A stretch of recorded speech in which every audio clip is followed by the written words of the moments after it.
Let me show you how to enable Gemini Assistant on your Samsung Galaxy Watch 8 as well as Galaxy Watch 7, 6, 5 and 4. Also those models actually will receive this new Gemini. So to enable this feature we simply actually have to swipe down from our screen and go to our settings. Then scroll till you see your Google. Okay, and click on this digital assistant. And next we are going to click this button, get started, and we have to take up basically our phone. So on your phone it will actually open up this window automatically, and let's click continue. Okay. Hey Google. So you see you have to say that.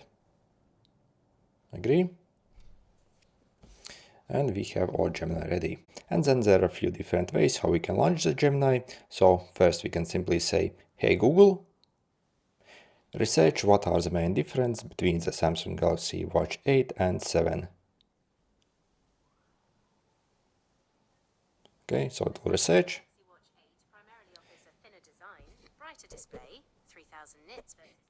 I hope you can hear, but yeah, basically, so it will do all the research you need and list and yeah, explain, so whatever it asks. And really you can ask it pretty much anything. Also you can ask it to control your watch as well. For example, hey Google, set a timer for 7 minutes. I've set a timer for 7 minutes. Yep, timer done and running actually. So also see we have this new dynamic island over here on this watch as well. So yeah, when it comes to performance, this is way better actually than the poor old Bixby.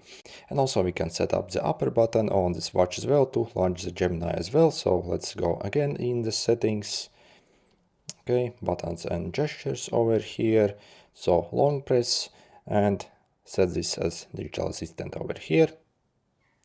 And let's try now. So I'm going to simply long press it and see I was able to launch the Gemini. Yep. And the third way is we can simply go in our apps list, and basically once you enable it, it will also get installed here. So you see we can also launch it from over here as well. Anyway, good luck.